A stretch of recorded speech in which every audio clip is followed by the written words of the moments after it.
আসসালামু আলাইকুম প্রিয় এডমিশন শিক্ষার্থীরা। দেখো, তোমাদের কিন্তু রাজশাহী বিশ্ববিদ্যালয়ের নতুন একটা নোটিশ প্রকাশিত হয়েছে এবং আজকের এই নোটিশে যে তোমাদের রাজশাহী বিশ্ববিদ্যালয় কী কী পরিবর্তন এনেছে বা আদৌ কোনো পরিবর্তন এনেছে কি না, এবং তোমাদের টু জেড দেখাবো যে কতজন আবেদন করেছে, কবে পেমেন্ট করতে হবে, আবেদনের পরীক্ষা কবে শুরু হবে, কেন্দ্র কোথায় হবে, টু জেড আজকের এই ভিডিওতে দেখতে পাবা। চলো ভিডিওটা আমরা শুরু করি। প্রথমে যে বিষয়টা নিয়ে কথা বলবো ভাইয়া, একটু দেখো নিচের দিকে।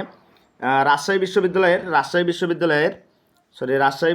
2026 শিক্ষাবর্ষে স্নাতক প্রথম বর্ষের সম্মান ভর্তি পরীক্ষার আবেদন শুরু হয়েছে 20 নভেম্বর এবং বেলা 12টা থেকে, এবং পূর্ণ নির্ধারিত সময় অনুযায়ী আগামীকাল রাত 12টায় কিন্তু তোমাদের আসলে রাজশাহী বিশ্ববিদ্যালয় আবেদন শেষ আর কি হচ্ছে। আগামীকাল রাত 12টার সময় তোমাদের আবেদন শেষ হচ্ছে। এদিকে এখন পর্যন্ত একটু দেখো নিচের দিকে যে এখন পর্যন্ত এই 3 ইউনিটে মোট আবেদন জমা পড়েছে 2,26,900টি ভাইয়া। একটু দেখো এখন পর্যন্ত তোমাদের এই যে তোমাদের রাজশাহী বিশ্ববিদ্যালয়ে মোট তিনটা ইউনিটে আবেদন জমা পড়েছে ভাইয়া কত, তোমাদের 2,26,900টি জমা পড়েছে। তখন দেখো এই কথা নিশ্চিত করেছে অধ্যাপক মোহাম্মদ সাইফুল ইসলাম, তোমাদের আইসিটি রাজশাহী বিশ্ববিদ্যালয়ের যে আইসিটি সেন্টারের পরিচালক, ইনি আসলে এই বিষয়টা নিশ্চিত করেছেন। এরপর নিচে দেখো তিনি কি বলেন দেখেন, যে গত 20 নভেম্বর বেলা 12টা থেকে রাবির ভর্তি পরীক্ষার আবেদন শুরু হয়েছে এবং সেইটা আবেদন চলবে 7 ডিসেম্বর, অর্থাৎ তোমাদের আবেদন চলবে 7 ডিসেম্বর, অর্থাৎ রাত 12টা পর্যন্ত আবেদন চলবে। সো 8 ডিসেম্বর দেখো কি বলছে, যে 8 ডিসেম্বর রাত 12টা তোমাদের পেমেন্ট করা যাবে। দেখো 8 ডিসেম্বর থেকে 12টার দিকে তোমাদের পেমেন্ট করা যাবে, অর্থাৎ তোমাদের রাজশাহী বিশ্ববিদ্যালয়ের পেমেন্ট যে সিস্টেমটা এটা চালু হবে 8 ডিসেম্বর থেকে, অর্থাৎ 7 ডিসেম্বর রাত 12টা তোমার সময় তোমার রাজশাহী বিশ্ববিদ্যালয়ের আবেদন শেষ। তো 8 ডিসেম্বর থেকে তোমরা কী করতে পারবা, 12টা পর্যন্ত পেমেন্ট করা যাবে। এবং আবেদনের সংখ্যা জানতে চাইলে এখন পর্যন্ত 3 ইউনিটে মোট আবেদন জমা পড়েছে 2,26,900টি টোটাল। এরপর দেখো একটু যে ইউনিট ভিত্তিক নিয়ে যদি একটু কথা বলি, যে ইউনিট ভিত্তিক, সো দেখো এই ইউনিটে মানবিক বিভাগ আবেদন জমা পড়েছে 95,835টি এখন পর্যন্ত, 95,835টি। বি ইউনিটে বাণিজ্য শাখায় জমা পড়েছে 26,450টি ভাই। একটু দেখো আমি ইন্ডিকেট করে যদি বলি, বি ইউনিট কত, যে তোমাদের একটু মিস্টেক, তোমাদের বি ইউনিটে আবেদন জমা পড়েছে 24,450টি, এবং সি ইউনিটে দেখো ভাইয়া কত জমা পড়েছে, যে হলো 1,06,615টি আবেদন জমা পড়েছে ভাইয়া।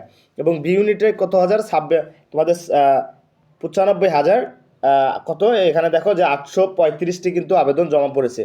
সো এখানে এই যে তোমাদের ইউনিট ভিত্তিক আবেদন জমা পড়েছে, চলো নিচের দিকে আরও কিছু তথ্য জেনে নেই। তার আগে একটা কথা বলবো, তোমরা যে কোনো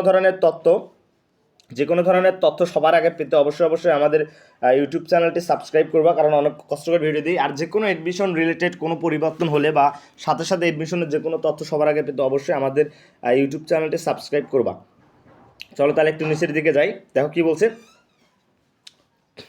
যে উল্লেখ্য যে এবারের ভর্তি পরীক্ষা সি ইউনিট বিজ্ঞান দিয়েই শুরু হবে। মানে তোমাদের প্রথম পরীক্ষা হবে বিজ্ঞান বিভাগের, এবং 16ই জানুয়ারি সি ইউনিট, এবং 17ই জানুয়ারি এ ইউনিট মানবিক, এবং 24 জানুয়ারি বি ইউনিটের কি বাণিজ্য শাখার কিন্তু ভর্তি পরীক্ষা অনুষ্ঠিত হচ্ছে। আর সবচেয়ে বড় কথা ভাইয়া, এবছর কোনো ধরনের সিলেকশন থাকবে না ভাইয়া। দেখো কি লেভেলের একটা খুশির সংবাদ তোমাদেরকে দিয়েছে, এই বছর কিন্তু কোনো সিলেকশন থাকতেছে না। সো তুমি অবশ্যই এখানে কম জিপিএ দিয়ে অ্যাপ্লাই করতে পারবা, এবং ভালো পরীক্ষা দিলে তুমি কিন্তু রাজশাহী বিশ্ববিদ্যালয়ে চান্স পেয়ে যাবা। পরীক্ষা হবে ভাইয়া 2 শিফটে, তোমাদের পরীক্ষা হবে 2 শিফটে পরীক্ষা হবে। তো দেখো তোমাদের যদি প্রথম শিফটের কথা বলি, যে প্রথম শিফটের পরীক্ষা সকাল 11টা থেকে 12টা, এবং দ্বিতীয় শিফটের পরীক্ষা হবে তোমাদের বিকাল 3টা থেকে 4টা আর কি অনুষ্ঠিত হবে তোমার দ্বিতীয় শিফটের পরীক্ষা। দেন এইদিকে নিচে একটু দেখো, এছাড়াও এবারের ভর্তি পরীক্ষার কেন্দ্রগুলো একটু দেখো। এবারে ভর্তি পরীক্ষার কেন্দ্র থাকতেছে রাজশাহী, ঢাকা, চট্টগ্রাম, খুলনা ও রংপুর এবং বরিশাল বিভাগে। পাবলিক যে বিশ্ববিদ্যালয় রয়েছে, এই পাবলিক বিশ্ববিদ্যালয় কিন্তু ক্যাম্পাসে তোমাদের ভর্তি পরীক্ষা হবে ভাইয়া। সো এই ছিল তোমাদের রাজশাহী বিশ্ববিদ্যালয়ের যে আজকের নতুন নোটিশ এইটা। সো আমি আবার মনে করাই দিচ্ছি যে কোনো ধরনের আপডেট তথ্য এডমিশন রিলেটেড, যে কোনো ধরনের আপডেট তথ্য সবার আগে পেতে, কোনো রকম সার্চ ছাড়া সবার আগে পেতে অবশ্যই আমাদের ইউটিউব চ্যানেলটি সাবস্ক্রাইব করবা ভাইয়া, পেজ হলে অবশ্যই ফলো দিবা।